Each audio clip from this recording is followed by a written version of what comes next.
Say you are in Victoria Square watching the Iron Man.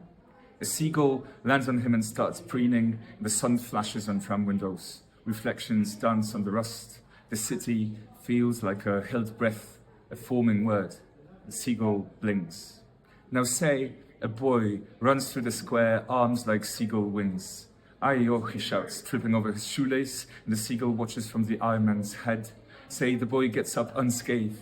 Yalla, the boy's mother calls, light with relief. Another tram screeches past. The seagull shifts its weight. One cool hisse, the mother says to herself, and she pulls the boy close for a hug. Now say a football bounces past the Iron Man's feet. Yamani, someone yells, and a child races past. The ball rolls down Hill Street. The seagull lifts one deliberate foot and sets it down again. A man in an angry tracksuit can't stop himself from laughing. Putek ham. Ah, Chad, the child shrugs. And the seagull tilts its head towards the statue's face. A tram clangs by, none of them flinch.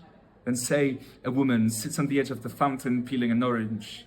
A little girl beside her feeds crumbs to the pigeons. You're a mess, Chinchara, the woman says, brushing the girl's hair from her face. And the seagull glides down from the Iron Man. The girl's eyes widen. Kusi, she attempts, throwing a piece of orange peel. The seagull doesn't react. Kushi, the woman murmurs, smiling. And now say a teenager leans against the statue, tickling his phone. The seagull looms above, feathers ruffled by the breeze. We're liming at mine tonight, his friend says, as he hands him a can of pop. The teenager shrugs, does not meet his friend's eye. Ahab nafsak awala, yeah? The friend reminds him. Yeah. The fountain flows. A tram rolls past. When it's gone, so are the boys, and the seagull stretches its neck and closes its eyes. It settles in. And say, two old men sit on a bench, talking in low voices. The seagull flaps its wings and makes a fuss, pretends it's time to go. Well, try a bit, the one in the hat says with a smile. The bird cocks its head. Ajib, the other man says, shaking his head like he's sorry. And the seagull fluffs its feathers, looks towards the tram lines like it was ever going to leave. Its gaze is steady, fixed on the tracks. A girl stands beneath the statue, arms crossed. A boy beside her nudges her shoulder. Kiaka raeho, Swensemoye, he asks. She doesn't answer. Tiko? She nods.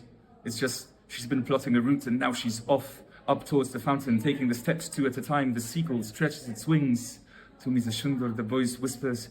The girl does not hear, but the boy starts to run too, and soon it's like the whole square is flying. And say, a busker strums a guitar. Here comes the sun, he sings. And you almost believe him. The seagull watches. Mare, look, someone whispers from the crowd. And a woman comes along. Is this what Apapacha feels like? Her child asks, tugging at her sleeve. And the seagull ruffles its feathers, lifts its beak towards the song. Upshire, the woman says, her voice, warm sandstone. And say, a delivery cyclist stops near the statue checking his phone. The seagull shifts. Mane ungaveche, he says to no one in particular. His bag is armed concrete and pothole tarmac. He can't get his left arm through the strap. He tries to find it like a break dancer who forgot his routine. And a passerby stops to help him, ends up holding him like a bebelus, silly, close. They hold each other, laughing, leaning into this awkward kutch like a tiny two-headed earthquake. All right, me duck. All right, mucker. The cyclist rides off. The seagull stays. And the city breathes out. The seagull opens its wings, light flickers across the Iron Man. The tram slows. The seagull lifts its head, opens its beak, and a sound rises. Not one voice, but many. The city hums, the gull's voice soars above it all. Whatever it means, it sounds like home.